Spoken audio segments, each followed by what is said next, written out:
বার্তা এক নজর। 8 দফা দাবিকে সামনে রেখে তৃণমূল পরিচালিত কোচবিহার পৌরসভার চেয়ারম্যানের কাছে ডেপুটেশন দিল তৃণমূল পরিচালিত কোচবিহার পৌরসভা শ্রমিক সংগঠন।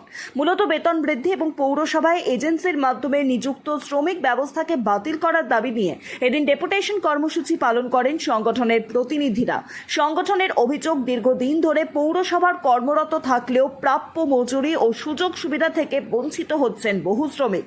সেই সাথে পৌর এলাকায় পৌরসভার বহু কর্মীরা কাজ করলেও তারা পৌরসভা থেকে কোনো রকম বেতন পান না, তারা এজেন্সি মারফত সেই বেতন পান। তাই অবিলম্বে সেই এজেন্সি বাতিল করতে হবে বলে তাদের দাবি। এদিন তারা হুঁশিয়ারি দেন, দাবি না মানা হলে আগামী দিনে বৃহত্তর আন্দোলনের পথে নামবেন তারা। এমনকি দরকার হলে কলকাতায় গিয়েও আন্দোলনের কর্মসূচি গ্রহণ করা হবে বলে জানান সংগঠনের নেতৃত্ব। যেটা আমরা বিশেষ করে ওনাকে বলেছি, কি বিষয়? এটা হলো আমাদের যে মিউনিসিপ্যালিটিতে 500 কতজন অস্থায়ী কর্মী আছে, তারা ঠিকাদারে কোথায়, মানে ঠিকাদার ওদের বেতন দেয়। তা আমরা চাচ্ছি যে এজেন্সি যাতে ওই বেতনটা না দিয়ে সরাসরি পৌরসভা আমাদের জেনে এই বেতনটা দিতে পারে। আর দেওয়ার জন্য বিশেষভাবে যদি না দেওয়া হয় তাহলে বৃহত্তর আন্দোলনে যাব, প্রয়োজন পড়লে কলকাতায় গিয়ে ধর্ণা দেব। তাতে লাভটা কী হবে? তাতে লাভ হবে যাতে পৌরসভায় আওতায় আসলো, আমাদের আর এজেন্সির মাধ্যমে থাকতে হলো না। আরও এটা এজেন্সি তো মানে অ্যাকচুয়ালি যেটা কী বলে এজেন্সি প্রথা, যেরকম এজেন্সি প্রথা একটা বেসরকারি সংস্থাকে থাকতে চাচ্ছি না আমরা। কর্মী যারা আছে তারা মাধ্যমে কটা এজেন্সির মাধ্যমে আছে এই লোকগুলো? এটা যত সময় একটা এজেন্সির মাধ্যমে আছে, 500 কয়েকজন আছে। কত বছর ধরে আছে এই এজেন্সির মাধ্যমে? এই 10 বছরের একটু কম। এই এজেন্সিটা কি লোকালি এই পুরসভা? হ্যাঁ, লোকালি কোনো এক ঠিকাদার আছে। ঠিকাদারের নামটা আমরা জানতে চাইলাম, চেয়ারম্যান সাহেব বললো আমি নাম জেনে তোমাদেরকে বলবো।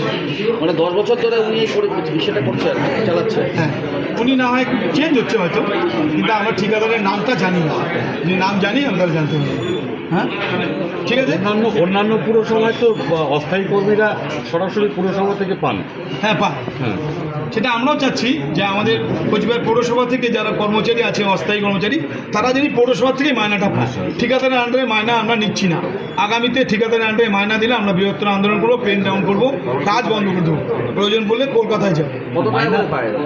কেউ 6000, কেউ 7000, কেউ 8000, কেউ 10,000 সাথে যুক্ত আছে। হ্যাঁ, কি কাজের সাথে যুক্ত আছে? কি কাজের সাথে যুক্ত আছে?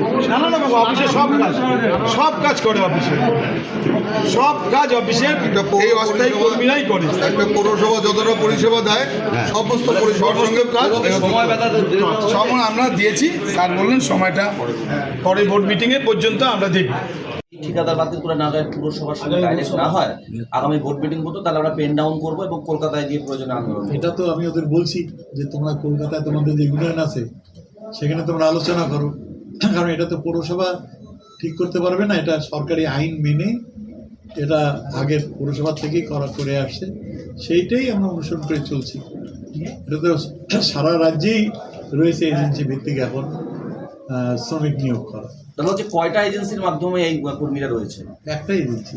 এই এজেন্সি কি দীর্ঘদিন ধরে আছে নাকি পরিবর্তন হয়? না, আগের থেকে যে এজেন্সি ছিল ওই এজেন্সির মাধ্যমেই নাম। কত বছর ধরে রয়েছে এজেন্সি? এটা আমি বলতে পারবো না, আমার দেখতে হবে। ওটা আমি আসার পর যে এজেন্সি পেয়েছি সেই এজেন্সির মাধ্যমেই নেওয়া। এই এজেন্সির নিয়োগ কি সেন্ট্রালি করা হয়, রাজ্যের থেকে করা হয় নাকি লোকালি করা হয়? না, টেন্ডার করে করা হয়।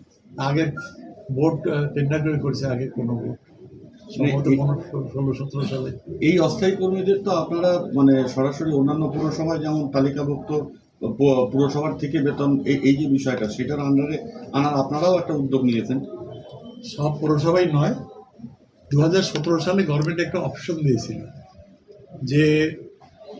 যে পুরসভার অস্থায়ী কর্মী আছে তাদের একটা তালিকা প্রেস করার জন্য।